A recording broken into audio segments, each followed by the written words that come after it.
When I was working in the mental hospital in 1962, I was working on the combative female ward.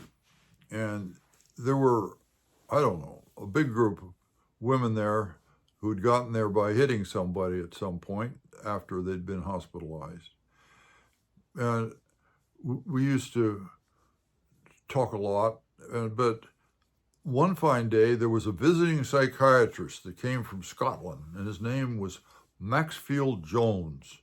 And he'd written a book called The Therapeutic Community, which was all the rage for a while in the early to mid 60s. I don't know what became of it because I think it was the answer to working on many things that have to do with mental problems. And it was about talking as equals with therapeutic people and patients. But this guy came, and it was quite a sensation to have him there. He brought his wife with him from Scotland.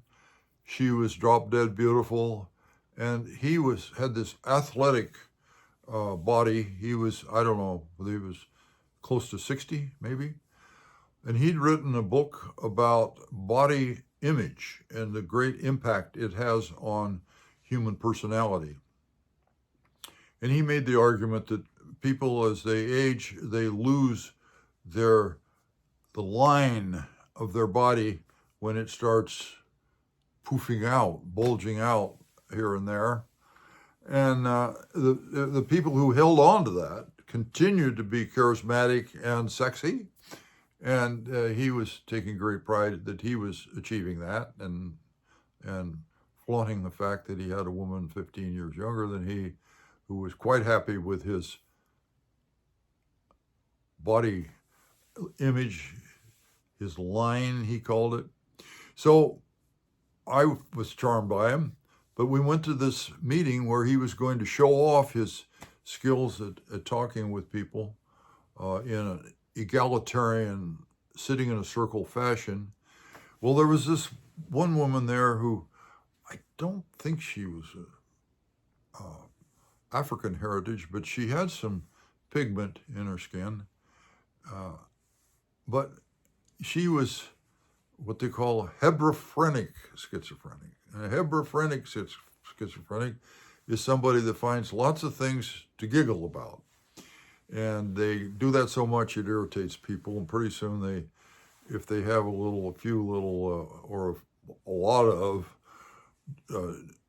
delusions or even hallucinations, they call that hebephrenic schizophrenia. So anyway, she was there, a chronic mental patient, and he was holding forth, and all of a sudden she kind of interrupted him, and she says, Dr. Jones, tickle your bone.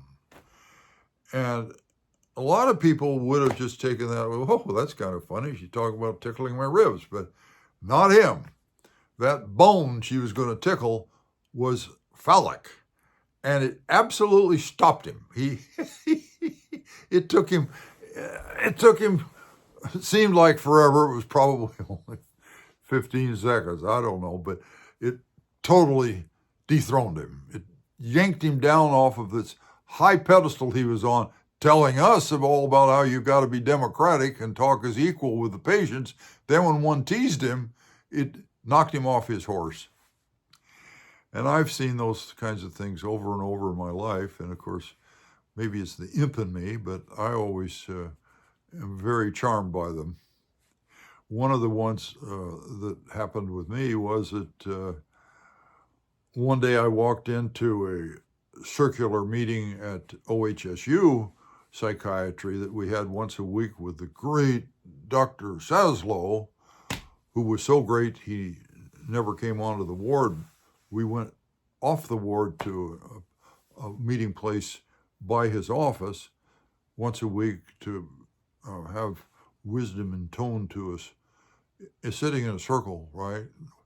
Therapeutic community, everybody talks as equals, but it weren't too equal with the great Dr. Saslow. But he would never have admitted that. So one day, the imp and me, when we walked in there, I got there a little before he did, and I went over and sat. He always sat in the same chair. Well, that chair then became the power position. And everybody deferred to that position, even when he wasn't there yet. But I went and sat in his chair.